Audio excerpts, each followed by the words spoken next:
The conference room smelled of polished wood and expensive coffee. Outside the glass walls, the city shimmered under the late afternoon sun, tall buildings casting long shadows over crowded streets. Inside, voices overlapped in sharp, confident tones as charts flickered across a wide digital screen.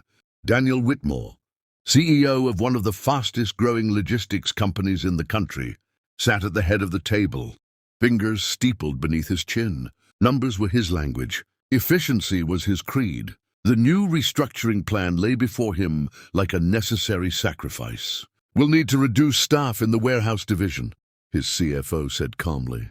"At least 30 positions. It's the cleanest way to protect shareholder value." Daniel nodded slowly. He had built his career on hard decisions. He believed in discipline, in lean systems, in survival of the sharpest. He had told himself many times that business was not personal. The meeting ended with quiet agreement. Notices would go out by Friday.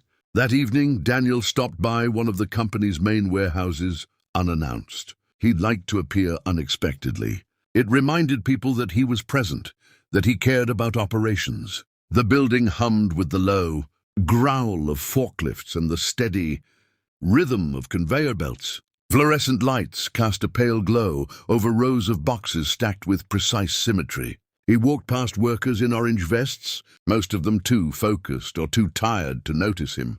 Near the break room, he paused when he heard a soft voice. "My mommy is sick, but she still works." The words were barely more than a whisper. Daniel turned. A little girl sat on a plastic chair beside the vending machines, her legs too short to touch the floor. She couldn't have been older than 6. Dark curls framed her small face, and she held a crumpled coloring book in her lap. Beside her, a woman in a warehouse uniform leaned heavily against the wall, one hand pressed to her stomach as if steadying herself. "Sweetheart," the woman murmured gently, "I told you to stay quiet, okay?" The girl nodded, but continued in a hushed voice, unaware that anyone else could hear. "She throws up sometimes, but she says we need the money for rent. So I sit here and wait." Daniel felt something shift in his chest. He stepped closer before he could talk himself out of it. "Is everything all right?" he asked. The woman straightened abruptly, color draining from her face when she recognized him. Everyone in the company knew what Daniel Whitmore looked like. "Yes, sir," she said quickly. "Everything's fine." The little girl looked up at him with wide, unfiltered eyes. "Are you the boss?" Daniel hesitated. "I am." She studied him as if measuring whether he was safe. "My mommy says bosses are important." Her mother's hand tightened around her shoulder. "Emma," she whispered. Daniel crouched down so he was eye level with the child. He hadn't done that in years, lowered himself for anyone. "What's your name?" he asked. "Emma," she said proudly. "I draw pictures while mommy works. I try not to make noise." Daniel glanced at the woman. She looked exhausted, not just tired from a long shift, but hollowed out. There was a faint sheen of sweat on her forehead, and her hands trembled almost imperceptibly. "You're not supposed to bring children here," Daniel said, softer than he intended. "I know," the woman replied, her voice tight with shame. Her school called. She had a fever earlier this week, so they won't let her back yet. I couldn't afford to miss another shift.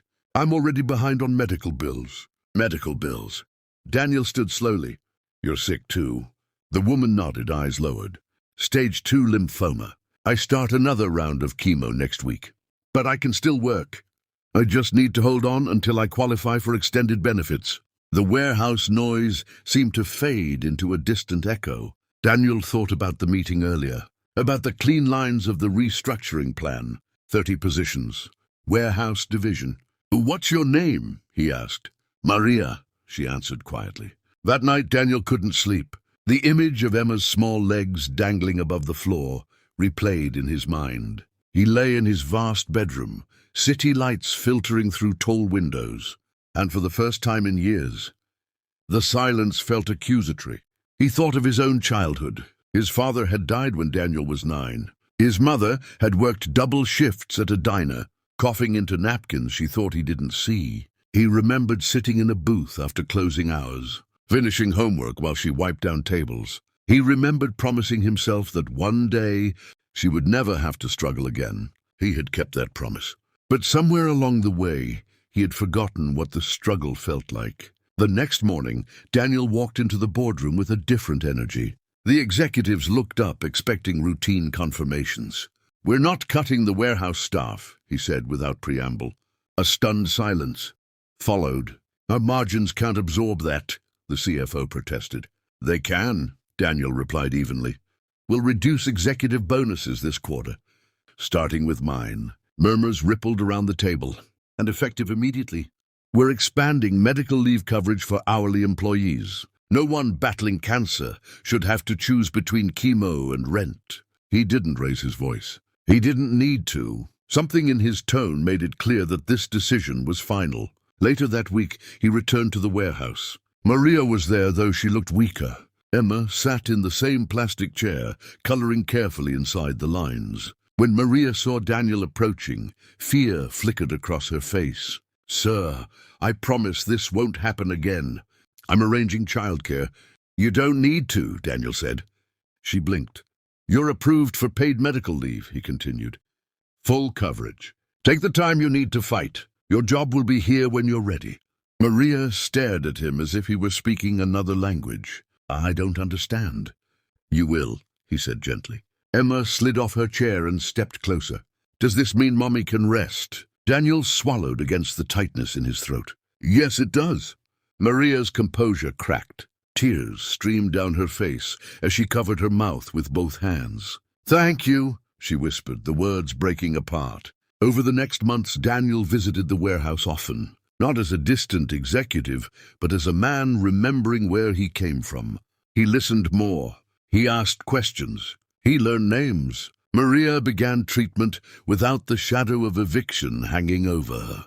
There were hard days, hospital days, days when Emma curled up beside her in a small apartment filled with the scent of antiseptic and hope. But there were also days when the scans showed progress. Nearly a year later, Daniel received a handwritten letter. The paper was decorated with uneven hearts drawn in bright pink marker. "My mommy is better now," it read in careful, childlike script. "She says you helped save her life. I think you're important." Daniel held the letter for a long time.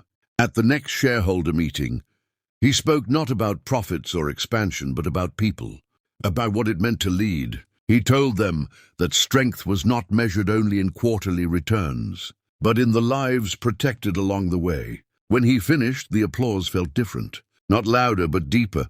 That evening, Daniel stood once more in the warehouse break room. The vending machines hummed softly. Emma, now taller, ran toward him with unrestrained joy. Maria followed, her hair growing back in soft curls, her eyes bright. "Mummy doesn't have to work when she's sick anymore," Emma announced proudly. Daniel knelt down again, meeting her gaze. "No," he said gently, "she doesn't." And in that quiet moment, surrounded by the ordinary hum of ordinary lives, Daniel understood that leadership was not about power or polished boardrooms. It was about listening when a small voice whispered the truth. It was about refusing to stay silent when compassion called your name.